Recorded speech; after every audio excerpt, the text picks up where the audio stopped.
Dieu n'est pas charnel. La Bible dit Dieu est esprit. Il faut que ce qu'il adore, l'adore aussi en esprit. Un bon chrétien, c'est un chrétien qui est spirituel, quelqu'un qui ne vit pas par rapport aux choses qui se passent ici-bas. Pour vivre ces choses, il y a des principes ou certaines choses que tu dois apprendre. Nous vivons dans un monde de méchants. La haine est en train de ravager le monde. On est en train de détruire ou de tuer certaines personnes avec la Bible à la main. Un véritable chrétien, même pas dans un rêve, on peut le manger par un sorcier. Comment vivre le surnaturel dans ce monde de méchants? Et tu dois être un esprit pour vivre. Le surnaturel n'est pas réservé à une catégorie de personnes. Tout enfant de Dieu a droit au miracle. Écoutez ce qui est écrit dans Marc 16. Voici les miracles qui accompagneront ceux qui auront cru. En mon nom, ils chasseront les démons. Ils imposeront les mains aux malades. Et le malade sera guéri.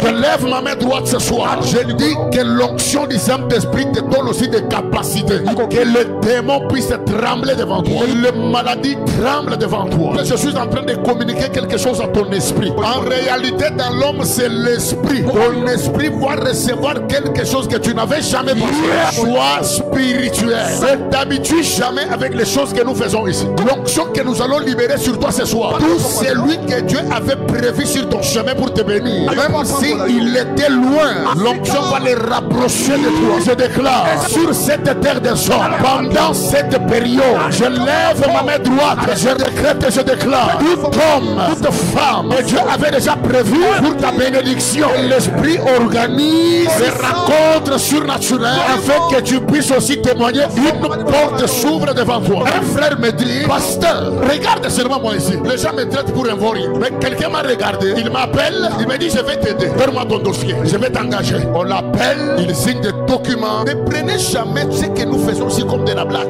Il faut avoir le courage. Même si tu es rempli de l'onction jusqu'au temps, nous sommes en train de parler sur les rencontres surnaturelles. Parce qu'il y a des choses qui vont arriver. Tu dois avoir le revêtement de la puissance du Saint-Esprit. La Bible dit ceci, c'est Jésus qui parle. Il donne aux disciples une promesse. Pendant qu'il voulait partir, les disciples avaient peur. Ils ne pouvaient pas faire le miracle. Quand on est venu dire à Pierre que toi tu parles comme cet homme-là, Pierre a dit non. Il y avait quelque chose qui le manquait. C'était le revêtement de la puissance. Et Jésus leur a dit ceci, il vous est avantagé en fait que je m'enarre pour que l'esprit puisse venir. Dans Acte 1, 8, il dit, vous recevrez une puissance. Lorsque l'esprit viendra sur vous, vous serez mes témoins. Et lorsqu'on parle de rencontres surnaturelles, ce sont les rencontres de l'homme et le divin. Lorsque Saul, sur le chemin de Damas, il partait pour persécuter le peuple de Dieu, une lumière le frappa, il est tombé par terre. La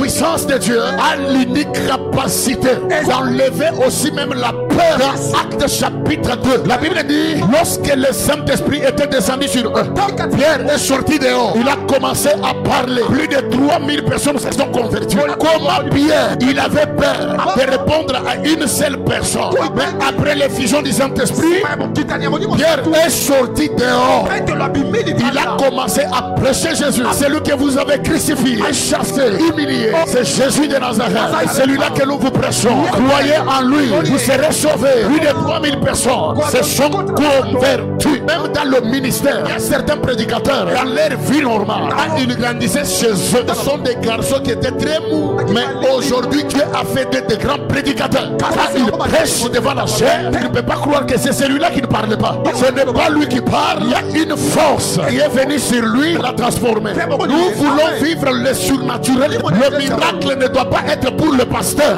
pour les intercesseurs, pour les gens qui prient beaucoup. Non, tout enfant de Dieu doit être revêtu de la puissance. Tu sais pourquoi? Le monde d'aujourd'hui, ton cas à toi, il y a des maladies et des complications. Ça ne demande pas encore de relations, seulement la puissance. L'Esprit du Seigneur est sur moi car il m'a oint.